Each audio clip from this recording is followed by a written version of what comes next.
We have the amazing Jelan Agnew. As I told you, this is something you don't want to miss for tonight. She's here. Wave your quick little wave. As you can see, I'm going to run down her bio. Thank you again for coming in.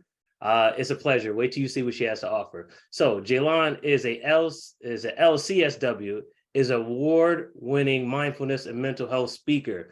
40 for 40, she did that. Business Journal, she did that. Life coach, she did that. She's here. She's gonna let you know everything about mindfulness.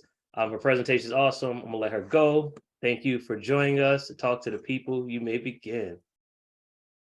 All right. How's everybody doing?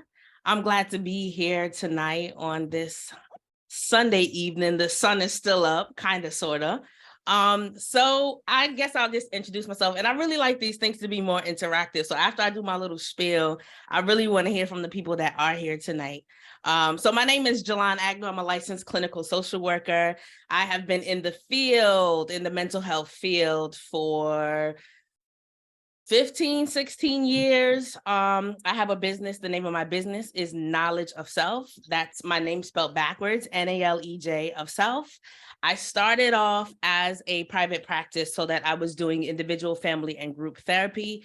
Since then, I have shifted into more of a role where I'm doing coaching, where I'm doing mindfulness workshops, and I'm also doing some public speaking as well.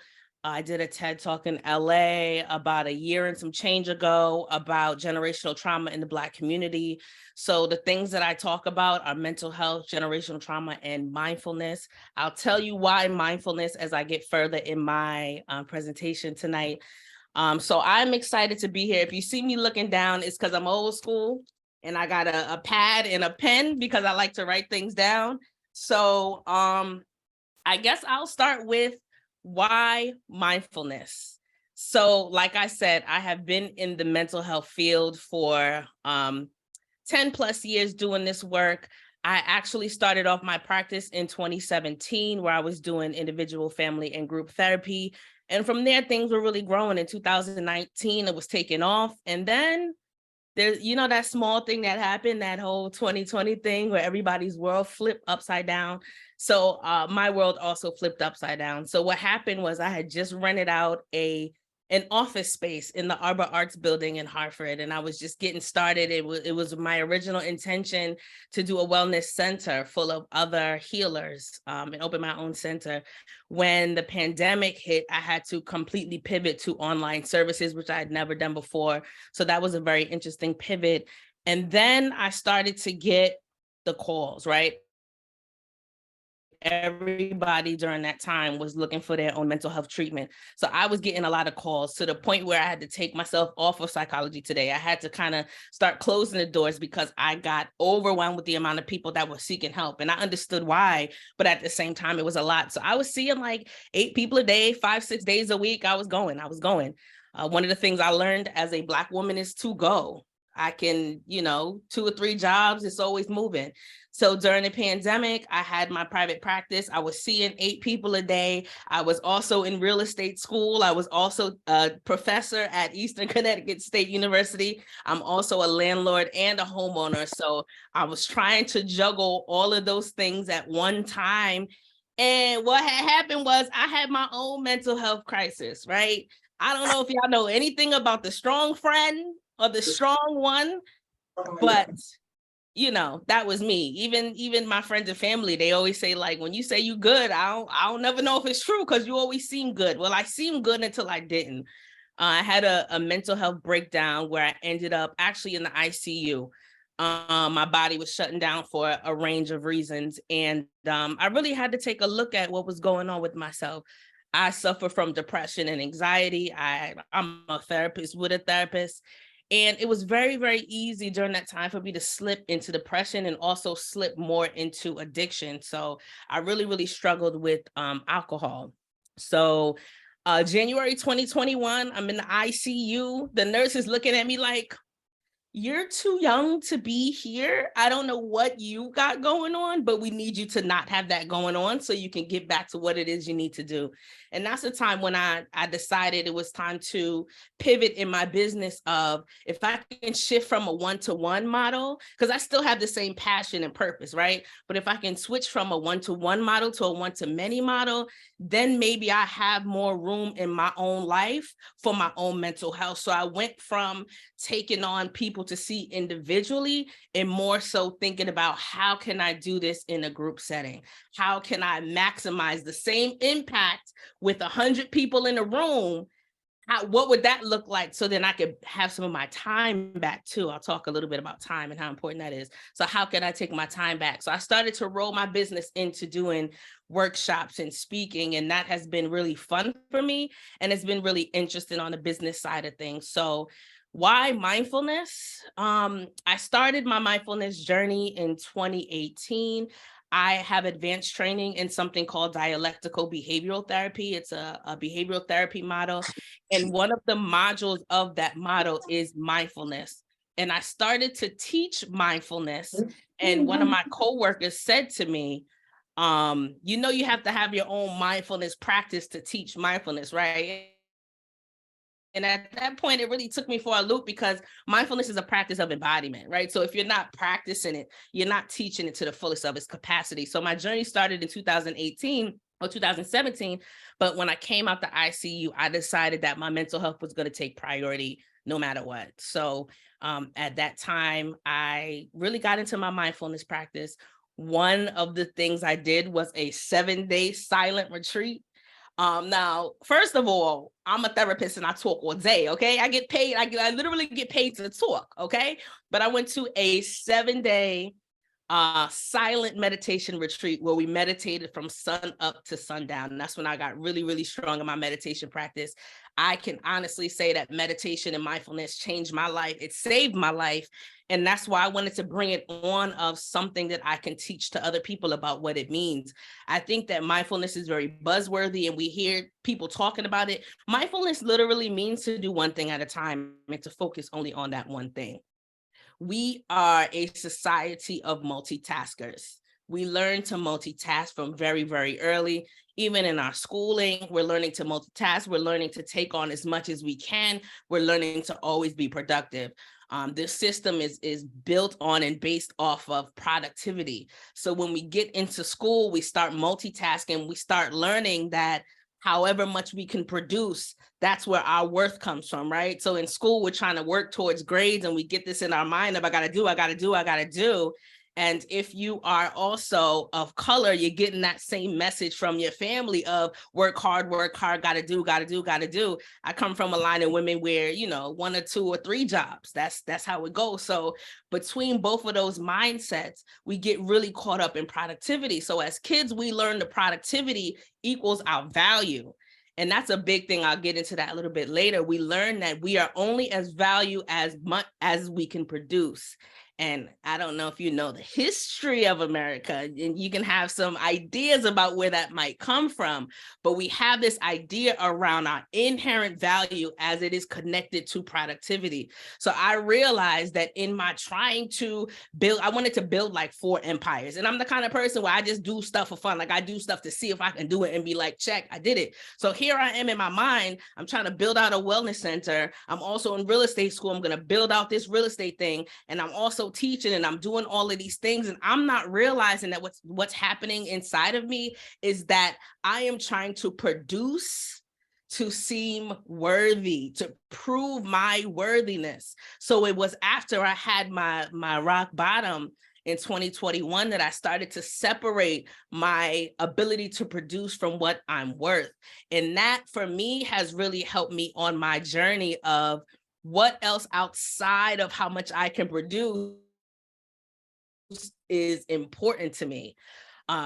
So we get these messages in school. We get we are productive and that gives us grades. As we become adults, that just shifts into the payment system. So we working through the same productivity system in our jobs. And I see it happen all the time of people producing and working. It's to the point where if you're not working hard, people clowning you.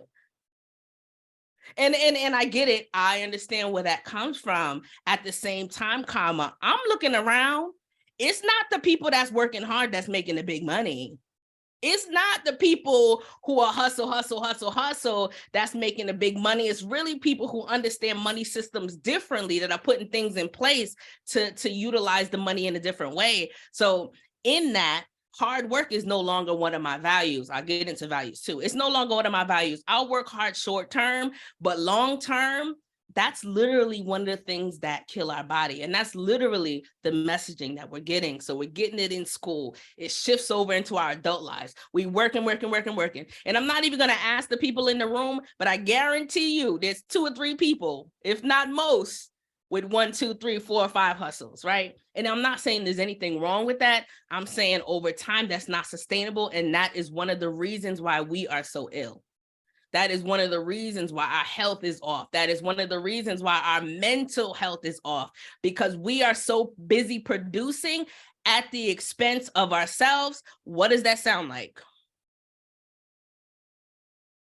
Side eye. Anybody on TikTok? Side eye. Okay. So the reason why I feel like mindfulness is important, because what we learn in the capitalistic system is to produce. What we learn is that our minds don't belong to us. They belong to production, therefore the system. When I talk about mindfulness, what I'm saying is I'm present in this moment at 7:15 on Sunday night, and that's all I'm doing, and that's all I'm thinking about.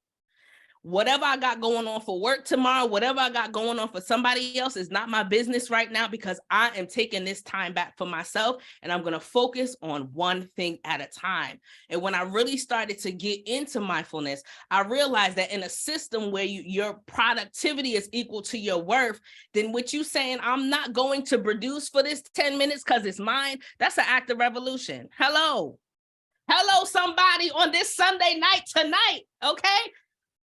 I know somebody feel me in the comments. I'm gonna start throwing some questions out there. Where But the comments?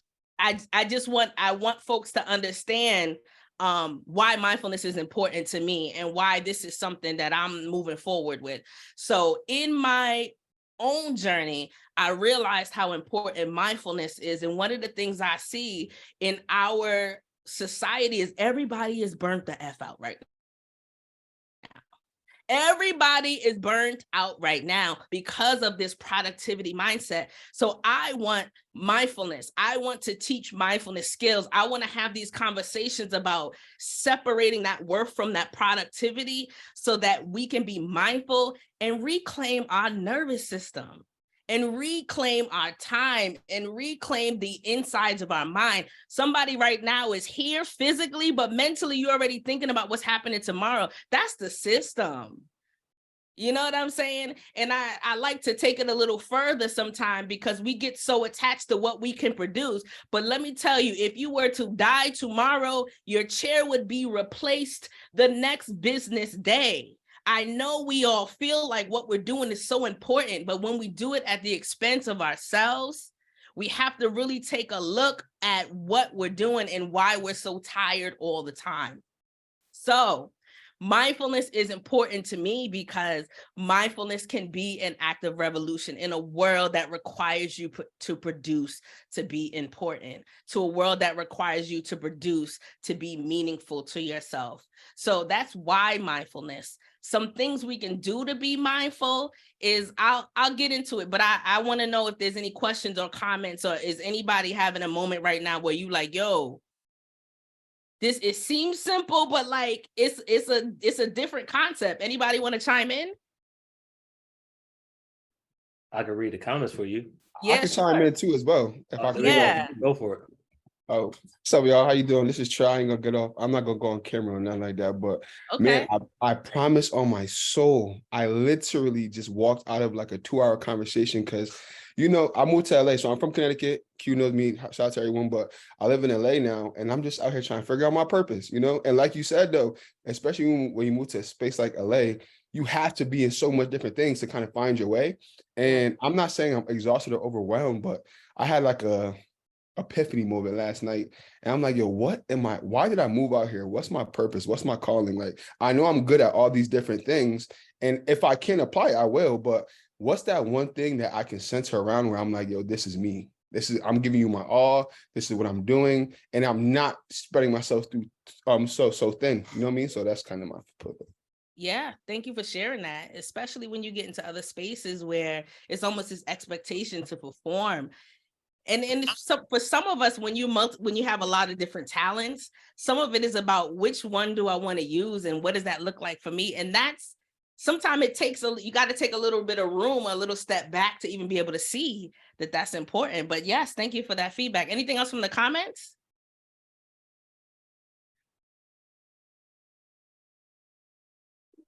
I can read them on behalf of Q if you want. Oh, Sure. Go ahead. Live interacting. You know what we do.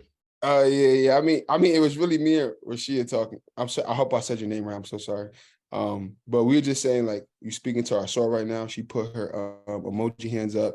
I said, I'm feeling it. Literally walked into another conversation to this alignment, and Apex said, awesome. So you definitely hitting some markers. I'll tell you that much. Yes, I love it. It's important that I also feel like mindfulness is like an alternative way to live in the same world that we're living in. We know there's a lot going on at all times, but if we have this space to create even 5 or 10 minutes, because very busy people tell me they don't have time to do that, but 5 or 10 minutes to just do one thing at a time, that's revolutionary. Now, what is mindfulness? Like, what does it look like? So like I said, mindfulness can be anything that you do one thing at a time. You can walk mindfully. You can wash the dishes mindfully. You can sing. I know I got some singers, some dancers, some artists that are listening and watching right now. That is your mindfulness practice.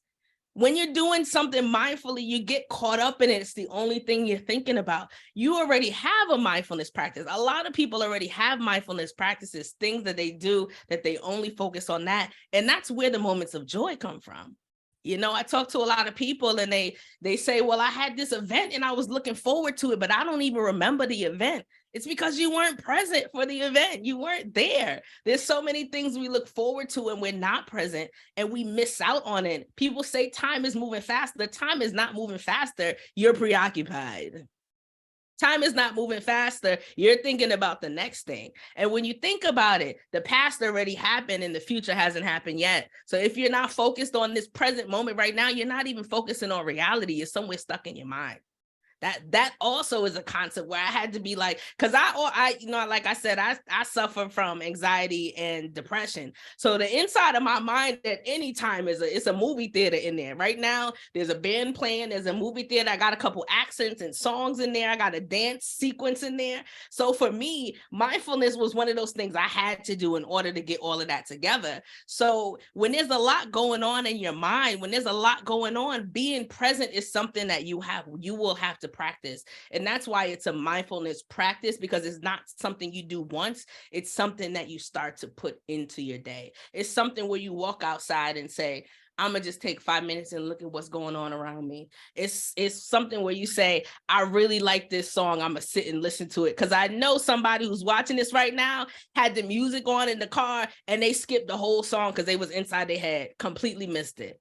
We're missing out on life by not being present in the moment. I'm gonna say it again. We are missing out on life by not being present in the moment. And that is why I love to talk about mindfulness, because I feel like it is the solution to a lot of the things we all struggle with, including burnout. Questions, comments? Throw them at me.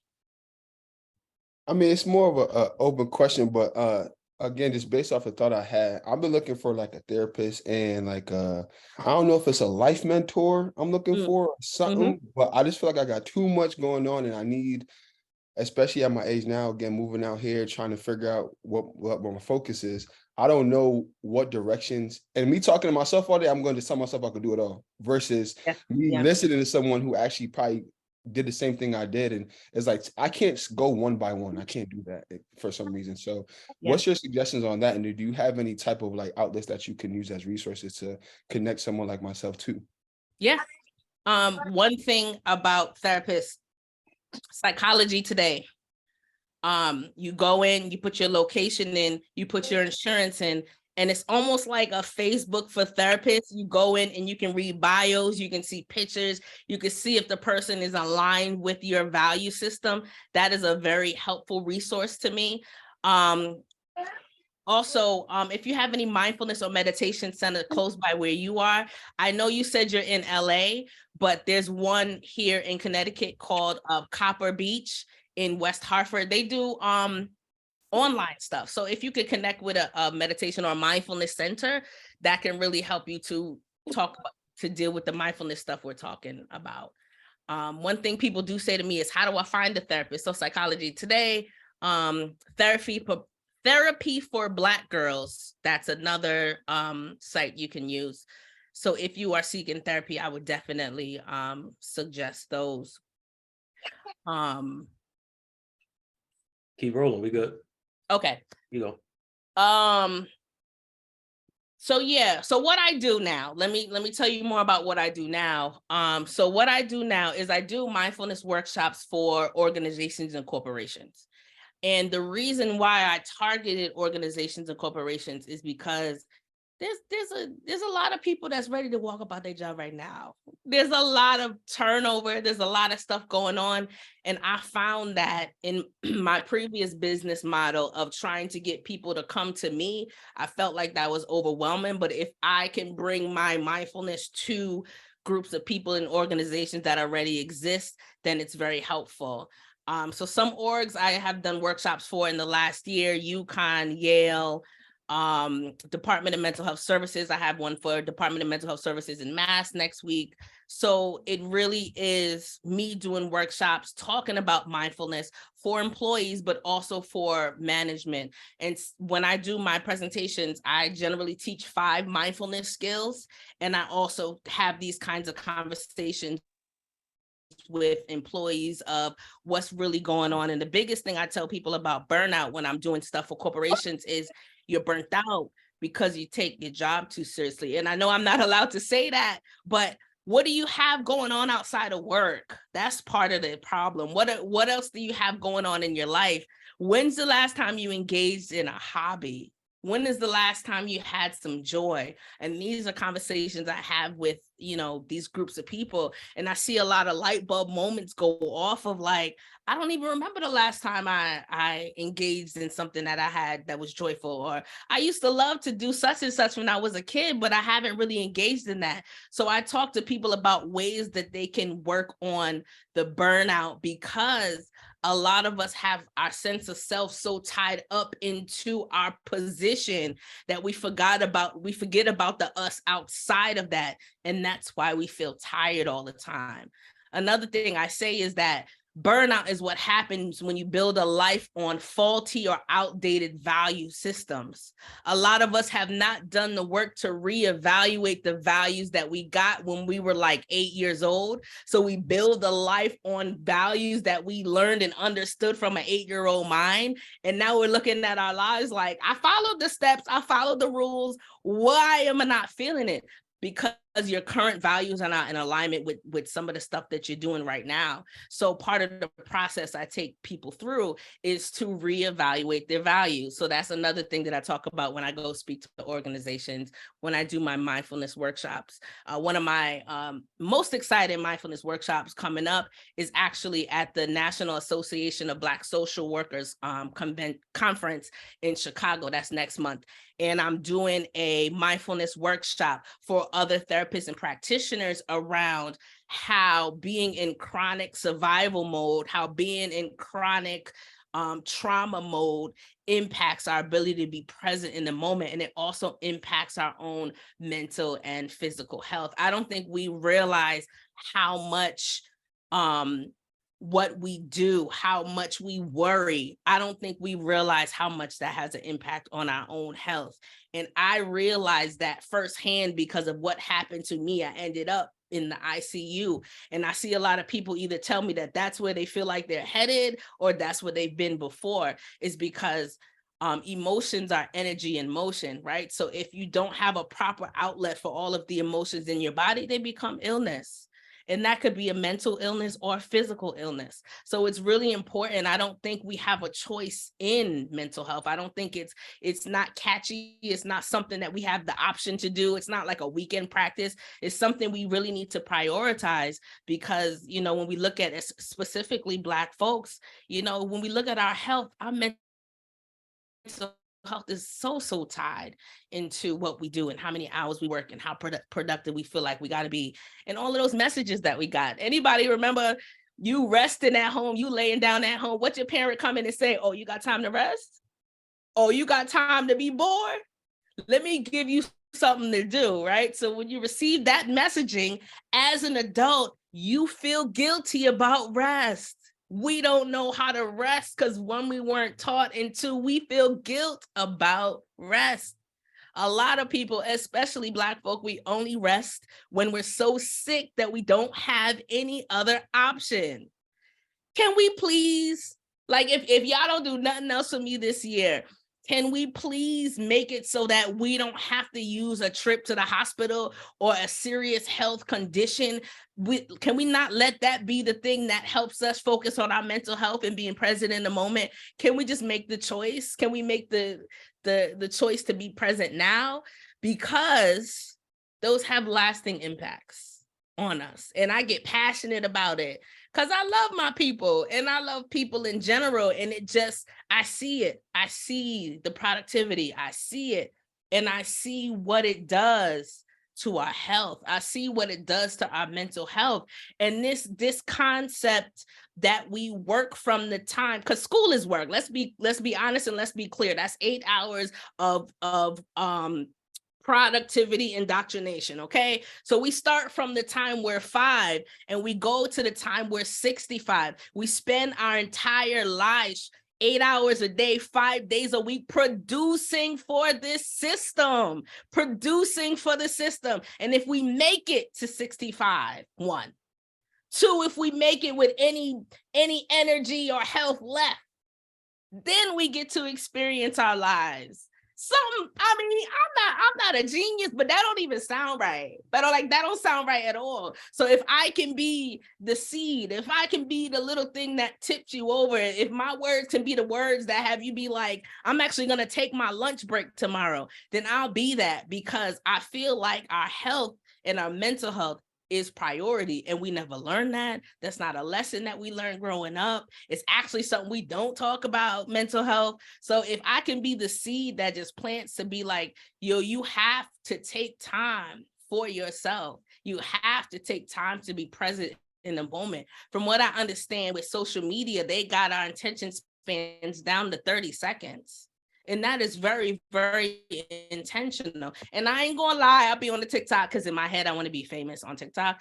I'll be on TikTok, but if our attention span is only 30 seconds and we have to do multiple things at one time, that doesn't leave any time for the present moment. That doesn't leave any time for the present moment. And then if you want to get into all of the ways we distract, all of the addictions that we have to distract, if you look at any of our neighborhoods, those are all distractions. Those are all things to keep us out of the present moment, almost like they hide in some truth in the present moment. That's really the way I feel. That's really the way I feel, like they're hiding the truth in silence, like they're hiding the truth in the moment, because those are the things we all avoid: solitude, silence, being present. Those are things we all avoid because it makes us uncomfortable. And I think that happened for a reason. So, yeah, so that's why I do mindfulness. I do mindfulness workshops. I also do speaking like this. And I also will be taking on some one-on-one coaching clients. And I just came up with a 9-step roadmap to eliminate burnout with mindfulness. And when I tell you these 9 steps, we're going to get into the nitty-gritty. It's going to be real exciting. I'm excited about it. You got to be willing for your life to kind of blow up, though, because one of the things I've learned is that this is like threads. When you start pulling away at this stuff, you start pulling away at threads. And before you know it, you looking at this whole life you done built like, well, whose life is, I don't even like this shit. Like, this is wild. I don't know if I can curse on here. Whose life is this? Because we were so much into that system. We were so much into the rat race that we just been running towards what? What are we running towards? What is the end goal? And I think too that because of this constant go, go, go, when it is silence, when it is peace, when it is calm, when we do get present in the moment, we get uncomfortable. One of my favorite ways to meditate is just with silence. And you gotta get some coaching for me to teach you how to meditate that long and to get better at it. But it's those moments of silence where now I understand where I'm going in my business, because I feel like I've been lost for a while. Now I understand what my goal is. My goal is not to build an empire with a wellness center and a real estate empire. My goal right now is to become a digital nomad and travel the world and work from my laptop and sit on the beach indefinitely. That's my goal now. And I wouldn't have known that was my goal, or I wouldn't have known that that was a goal that I could reach if I didn't take a time to step back and be like, why am I putting so much pressure on myself to produce? What does that even mean? So yeah, that's my spiel about what I do. That's my spiel about why mindfulness. And that is what I'll be doing moving forward. So questions, comments. I'm seeing, let's see, in the chat. How do we get signed up for that road course? I need it. Yes. So I will be, I'll be launching, first of all, you can go visit my website, which is Nalej of Self, NALEJ of self.com. And you can click on coaching and it will save your information. I'm going to be revealing everything and launching everything next month. And the one-to-one coaching is 6 months. It's a 9-step roadmap. It's intense. We'll meet 3 times a month, 1 week to do your own thing and integrate what we learn about. But it's going to be a really, really meaningful journey. I'm just looking at can I jump in? Yeah. Hello. First, I gotta say what's up to my brother Trail. I miss you, bro. I miss you too, buddy. I think a lot of the stuff that you're saying, it hits so close to home. Like I remember I have a whiteboard and I remember that burnout. Like I'm in landscaping and like July and August are super busy. And I remember being so burnt out that in August, I didn't even do invoices for 2 months. So just imagine what like my bank account looked like and all those things are happening. And I'm like, I'm just tired. And I just threw my hands up and I said, okay, what's the root of this? And that's when you figure out it's burnout and you just going. And I said, oh, you know what I'm gonna do? I'm gonna do something for myself every week. I'm gonna do something for myself. I can't focus so much on work. I'm gonna do something for myself. And then you're like, damn, what do I enjoy doing? You don't know anymore. Right. You have to you don't want to get to that point where you have to relearn yourself and refigure out what it is that you even enjoy about doing every day, you know? So everything you said, it hits home. I'm like, oh my, I didn't write a book, but did she read my book? did she read my book? But it hits so close to home because we start these businesses, like we're entrepreneurs and our main goal when we start a lot of times is we want to make money. We want to do, and you start chasing the money and you realize later, like the money is less important than everything else. It's like you're important, and then all those other things come afterwards. And I'm like sitting here listening to this, I'm like, oh my God, somebody else has dealt with this. So I appreciate it. Yeah, it's so important of like that relearning yourself time is so important because we all had little hobbies. First of all, I was supposed to be on Broadway. I don't know why they keep forgetting to call me every time the shows be starting and stuff, but I was supposed to be like on Broadway singing and dancing and acting. And then what are you going to do to make money? You know what I'm saying? So then you kind of leave that alone and go pursue the things that are supposed to make you money. But it's like, so now one of the things I do, and you could take this mindfulness practice if you want, I have concerts for my plants in my house. Okay. And I be in here and I'm very Beyonce there. I come on stage, I'm singing, I'm dancing, all the things, because singing and dancing brings me joy. Everything I do does not need to be productive. Somebody need to write that down right now. Everything I do does not need to be productive. There does not need to be an end to what I'm doing. I'm doing it because it makes me joyful. So yes, there is a piece of like relearning yourself and refining yourself. And it's very interesting because I'll throw out to a group of people at an organization, like, what do we do for fun? And everybody's looking at me like, what's fun? Because I got a report due. I don't even need to be here right now, right? So those things that are fun, and also not just the fun that takes away from you, not just the fun that is doing things, partying and that kind of thing, fun that replenishes you, right? So anytime, any kind of movement you do, any kind of working out, that's a mindfulness practice, because you're doing one thing at a time. Your cup of tea or coffee in the morning. Tomorrow, everybody that's watching this, if you drink coffee, when you have your coffee tomorrow, just sit down and drink it. Don't do nothing else. Put the phone down. Just drink your coffee. When you're eating, just eat a little slower. There's something called mindful eating, where you don't have anything else that's around you and you just focus on tasting your food. When's the last time you sat down and tasted your food? Like, these are all things that seem so simple and easy, but it's like, nah, because I be eating in that 10 minutes before I got to go do the next thing. But it's those moments, if you can take 5 or 10 moments to yourself, just to slow down and move a little bit slower and get to know what it is that you like. Another thing I talk about is self-soothe. How do I soothe myself if I'm feeling overwhelmed? You can self-soothe with anything that comes through your 5 senses. So that can be a smell, it can be a taste, it can be something you watch, it can be something you lotion, any one of those things, because what happens often in this process when we are becoming mindful is some of it you have to reparent yourself. Because if the messaging you were always getting about engaging in your hobbies or resting or laying around is that you're lazy, there will be a part of where you have to allow yourself, give yourself permission to take the time to do those things for yourself. So some of it is reparenting. Some of it is speaking to yourself in a more gentle way. A lot of us were parented with guilt and shame, right? So when I'm talking about mindfulness, I'm not using guilt and shame to change my behavior, because how has that worked in the past, right? I'm right here, so clearly it hasn't worked. So how can I get myself to do the same thing, but talk to myself nicely, talk to myself in a way that is compassionate? I talk a lot about self-compassion as well.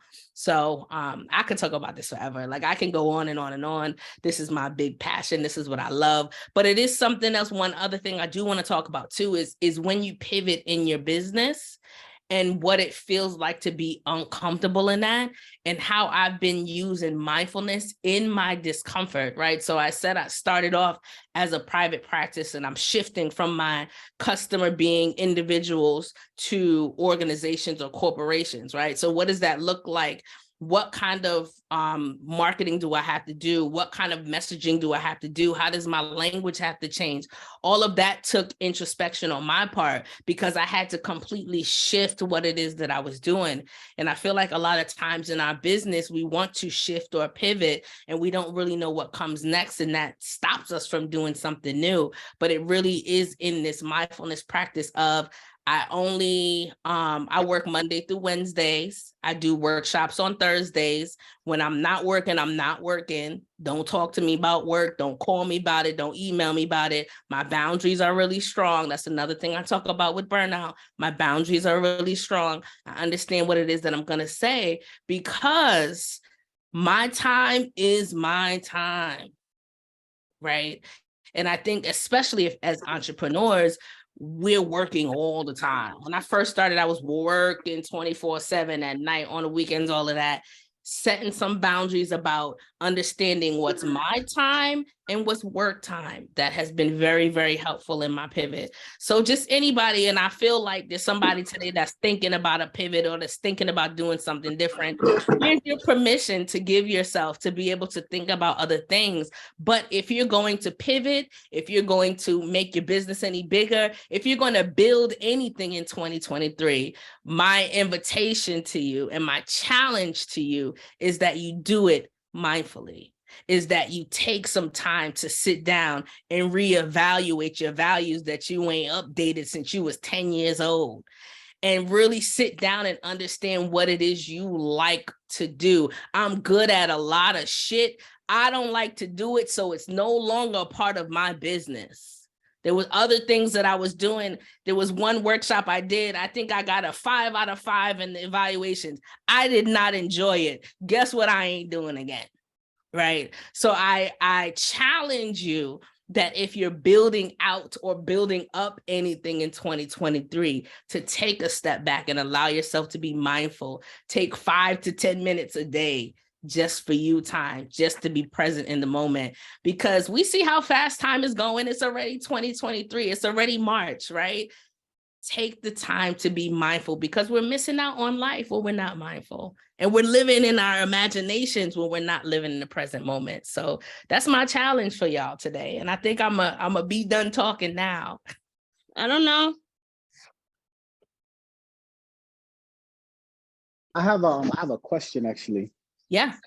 So one of the things I think, especially as entrepreneurs, when we get in these entrepreneur circles, right? So when I see Q, I'm like, my first question is, hey, how's business? Right? And it's like, Q's still a person, and he has other things going on. How do you approach that, like mindfully? How do you approach another person who's kind of in that same space? And you don't always put it on work. Like, how do you check in on that person, but not necessarily check in on, like, I don't want to know about the websites today, Q, but how are you? You know, and I'm just using you as an example, bro. I appreciate it. So let me jump in. So Lee, I'm gonna tell you this. I've taken this from you. Every time I see Lee and I, we just coach the basketball team together. The one benefit that I love that you do every time we talk is we start a conversation and you go, hey, how are you doing? And it's always genuine. And then I have to think, wait, I think I'm okay. And then he's like, all right, how are you? And then he goes about his day, and it's like, once he diffuses that situation, it's kind of like, all right, let me think about my day. And I always think of a mean way, because there's someone that actually cares about it. So Lee, you do that now, but you're the expert, John. Keep going. Yeah, no, I was just going to say, Lee, I think you did a great job of being like, I don't want to hear about the website right now. I'm checking in with you. And I think as an entrepreneur, sometimes you appreciate that, because somebody asked me how I was doing. And I was like, well, I'm going to Chicago and I'm presenting. And she was like, no, how you doing? And I'm like, oh, man. Oh, yeah, because sometimes we forget about that part of ourselves. So I would say to outline it like that. I'm not asking you about business. I'm asking you about you. And I think even if the person is taken aback, it's because they haven't asked themselves that question. It's because they're not privy to that information, because it wasn't in the forefront of their mind. So that's a great question. Any other questions? Because I know you can go. This is your thing. You love mindfulness. You know me. You know, this is mindfulness. So this concludes our Entrepreneur Network series, seminar number 6 with Jelan Agnew. Those that missed it, I will be putting a playback on the website for you to go back and watch it. Jelan, thank you. Let me show them how they can find you. Let me share my screen. Any questions, just throw it in there if anyone has any. Let me share my screen. So anyone looking for Jelan, easily, when you go to the network, you go to network and members, scroll down. Jelan, we gotta put your picture in here. But right here, bang, there's written. So if you want to send her a message, you can send her a message directly. You gotta put your profile picture in there. Anything you want to know and you want to follow up with her, you can get all our contact information from right here. Any last questions from anybody before we end? Well, this concludes. Thank you, everybody, for taking us Sunday night. Thank you for everybody new that showed up. We got a lot of new members. We continue to do this twice a month. In 2 weeks, we got another one coming. Look out for the promotion. Again, thank you for everybody spending your time. Jelan, thank you. Because I know Thank you, Jelan. This is awesome. I love it. Thank you. I know what it takes to get you here. So I got you here and you did it. Listen, and let me say this to everybody listening. Take a mindful moment tonight, 5 minutes, to just do one thing. I don't care what the one thing is. Honor yourself in that 5 minutes and just be completely present in the moment.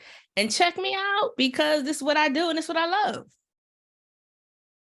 So your official Entrepreneur Network alumni, NaledgeofSelf.com, alumni, everything. So we got you. And like she said, her new promotion will be available this month.